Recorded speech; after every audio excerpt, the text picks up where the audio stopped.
C'est vous qui dites, nous sommes un canton innovant reconnu comme tel au niveau national et va lancer une sorte de test, si j'ai bien compris, avec une volonté de mettre des sortes de péages à l'entrée de 3 agglomérations valaisannes. Est-ce qu'on peut dire ça comme ça? Est-ce que vous pouvez nous résumer un peu l'idée? Alors, je crois que péage, c'est pas le bon terme. La question, c'est comment on va tarifer dans le futur les déplacements, la mobilité des gens dans notre canton, dans notre pays, sachant qu'on a une baisse des revenus liés à la vente d'essence. Hein. Et puis, il faut continuer à financer une infrastructure qui coûte de l'argent. Et la question, c'est comment tarifer les gens pour qu'ils aient la meilleure mobilité au meilleur moment, au meilleur endroit, mais aussi au meilleur prix. Donc concrètement, qu'est-ce qui va se passer l'année prochaine?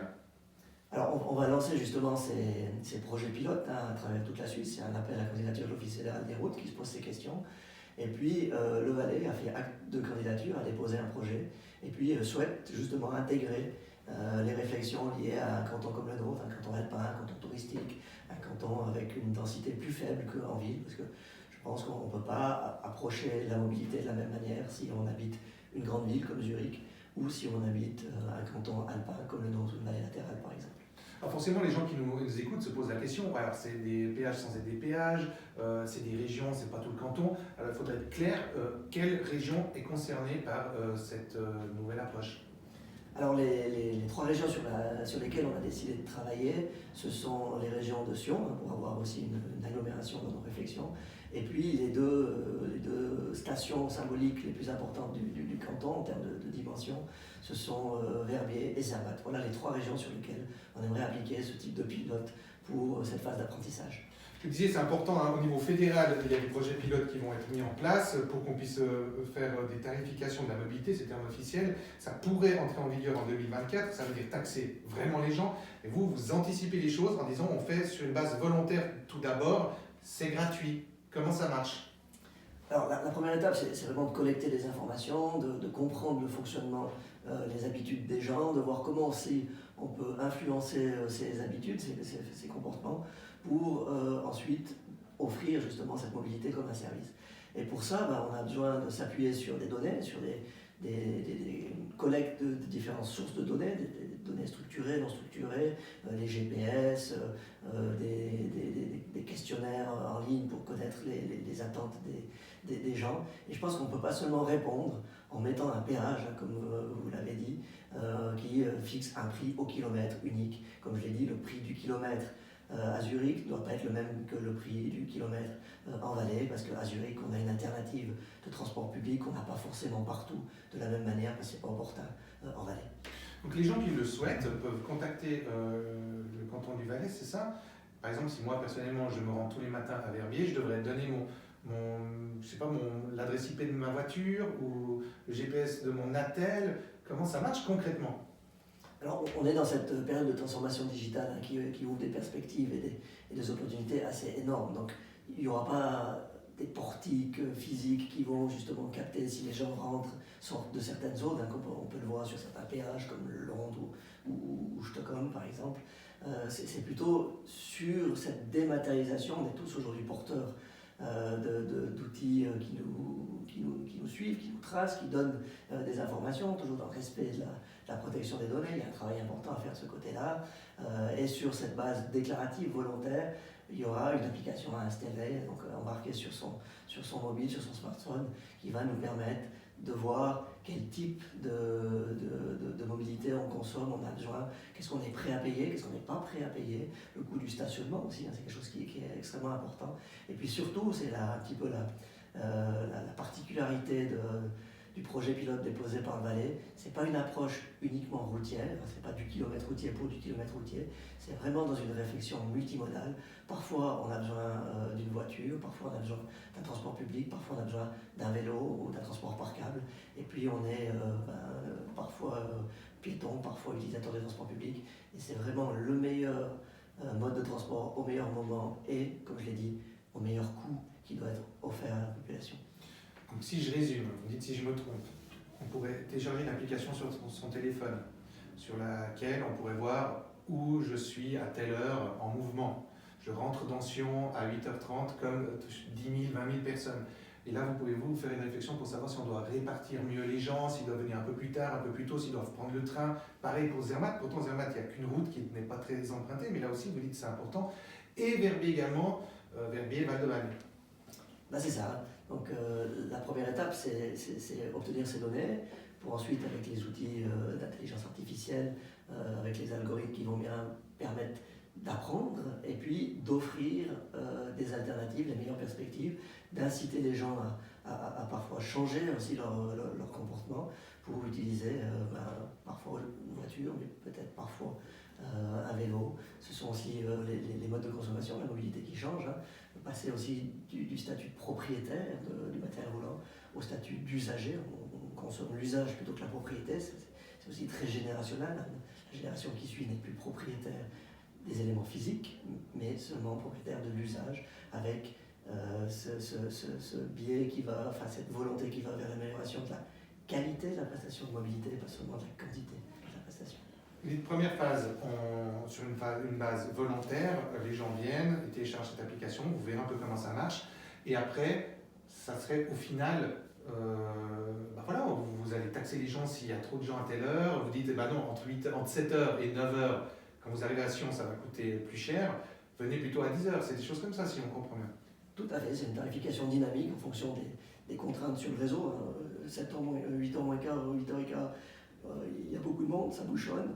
Alors que passé 8h30, il n'y a plus personne. Est-ce que, avec une incitation financière, donc au niveau de la tarification, avec un prix au kilomètre moins cher, en dehors des heures de pointe, est-ce que les gens vont utiliser au mieux une infrastructure qui est existante, qui est là, qui est disponible? Est-ce qu'on peut mieux utiliser cette infrastructure? En fait, on essaye d'investir dans l'intelligence plutôt que d'investir dans le béton. Base volontaire au départ, mais in fine, si la Confédération suit votre projet, est valide et qu'une loi est votée et que vous puissiez lancer ça en 2024, au final, ça serait pour tout le monde, si je comprends bien. On serait tous avec cette application, ça serait obligatoire.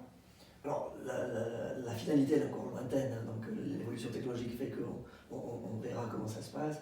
Mais évidemment, à terme, la question, c'est comment la Suisse finance ses infrastructures, son offre de mobilité, et puis influe aussi sur la demande de mobilité. Donc oui, peut-être qu'on paiera beaucoup moins de taxes sur l'essence, puisqu'on consommera moins d'essence, mais qu'on paiera autre chose autrement, et c'est justement le sens de ce genre de projet pilote que d'y réfléchir. Vincent Pellissier, chef du service de la mobilité au canton du Valais, est-ce que, voilà, on parle de tracer les gens, on parle de taxer les gens quand ils viennent dans certaines régions, comme Sion, Verbier, Zermatt. Vous vous rendez compte que c'est un peu quand même touchy, comme on dit, ce genre de sujet, parce que c'est émotionnel, ça fait payer les gens, ça fait tracer les gens. Il risque d'y avoir pas mal de réactions épidermiques, non? Alors j'ai vous distinguer deux choses. La première chose, c'est la tarification, le coût de la mobilité. Puis la deuxième chose, c'est la protection des données, la traçabilité, etc. Si je reviens sur le coût, l'objectif, il n'est pas d'introduire une taxe supplémentaire. L'objectif, il est d'utiliser la meilleure mobilité au meilleur moment et au meilleur endroit. Donc c'est plutôt de rendre cette accessibilité, cette mobilité au meilleur prix. Donc in globo, on paiera peut-être moins que ce qu'on paye aujourd'hui. Tous ces frais, ces coûts cachés, des assurances, etc., d'une voiture. Donc repenser la tarification de la mobilité ne veut pas dire introduire une nouvelle taxe. Je pense que c'est extrêmement important. Ce qui est important, c'est d'arriver à un coût de la mobilité qui donne des perspectives de développement à l'ensemble des régions du pays, y compris au Valais. Donc c'est pour ça que c'est important que le Valais soit acteur et pas spectateur, parce qu'on ne peut pas se faire imposer un modèle à la zurichoise.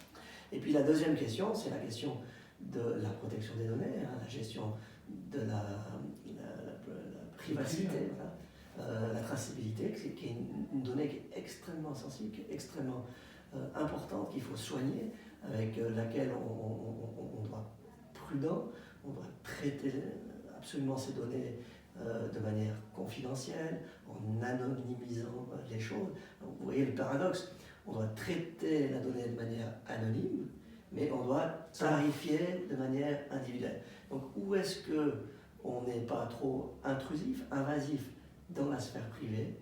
Qu'est-ce qui est acceptable ou pas pour la société dans ce cadre de la mobilité? C'est typiquement ce genre de projet pilote qui va nous permettre de faire aussi de l'innovation en termes de sociologie, de compréhension de la maturité de la société, de la population, pour comprendre ce qui est acceptable et ce qui ne l'est pas.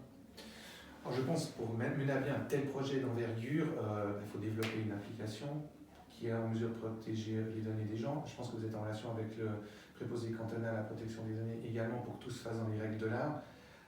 La question qui me vient encore, c'est les communes concernées. Est-ce qu'elles ont été mises au courant et est-ce qu'elles sont d'accord? Alors évidemment qu'on a sollicité les 3 présidents-présidentes de communes, que ce soit Sion, Zermatt ou la commune de Val-de-Bagne. Ils nous ont donné un préavis positif pour être partie prenante.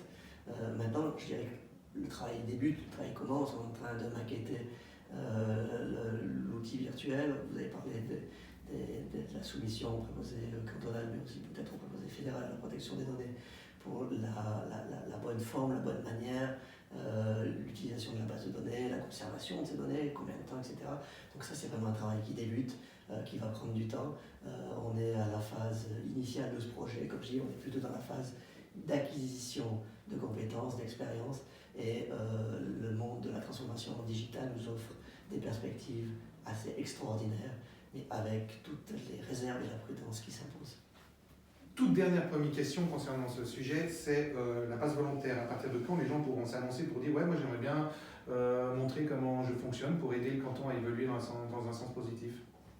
Alors le travail de faisabilité de cette phase pilote a déjà été initié, on arrive au bout, on est en train de faire maintenant la phase de maquettage, et puis je pense que dès 2022, on aura un appel à cette communauté qui sera prête à jouer le jeu, à donner des données, à donner des informations sur son comportement, et puis à participer à réfléchir, à construire la tarification de la mobilité de demain.